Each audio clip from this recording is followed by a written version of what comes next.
என்னை குற்றவாளின்னு நீங்க எப்படி சொல்றீங்க? நீங்க நீதிபதியா? ஒரு தொழிலாளி அவர்.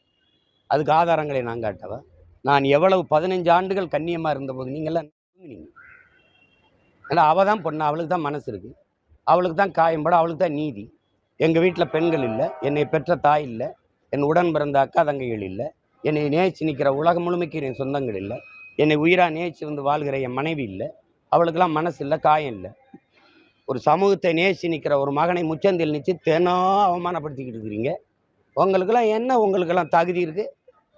அரசியல் தலைமையில பெரிய தலைமையை பண்பாடு மிக்க என்னடா இந்த நாட்டை புண்ணியவானும் கண்ணியவானும் ஆண்டுகிட்டு இருக்கீங்க? என்ன யோக்கியது இருக்கு என்னை கேள்வி கேட்க பேசுறதுக்கு? அரசியல் நான் கேட்டதுல உங்களுக்கு கண்ணியம் குறைஞ்சிருச்சுன்னா நீங்க பண்ற செயலுக்கு பேர் என்ன? நீ எப்படி முடிவு பண்ற? எப்படி முடிவு பண்ற நீ?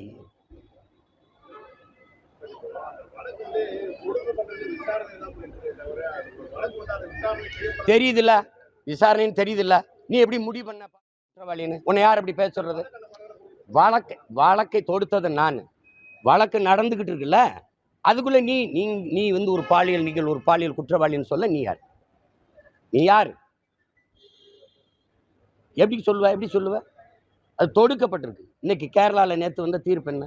ஒரு பெண்ணு சொல்லுவதாலேயே அது அப்படியே உண்மையா இருக்குன்னு எப்படி நம்புறீங்க? கேட்டிருக்காரா இல்லையா நீதிபதி? அவரும் நீதிபதி தானே?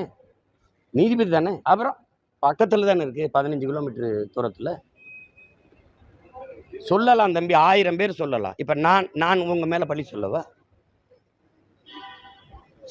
சொல்லிட்டு போவா?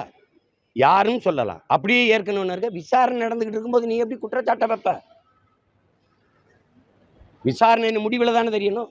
அதுக்குள்ள ஏன் நீ இந்த குற்றச்சாட்டை வைக்கிற? உன் நோக்கம் என்ன? நீ என்ன தகுதியை பத்தி பேசுற, அருகதையை பத்தி பேசுற? நீங்க தலைமை பண்போட பேசுங்க. நடந்துக்கிறது இந்த நாட்டில் இவ்வளவு பிரச்சனை இருக்கு. இவங்களா வாய் திறந்தது எங்கே?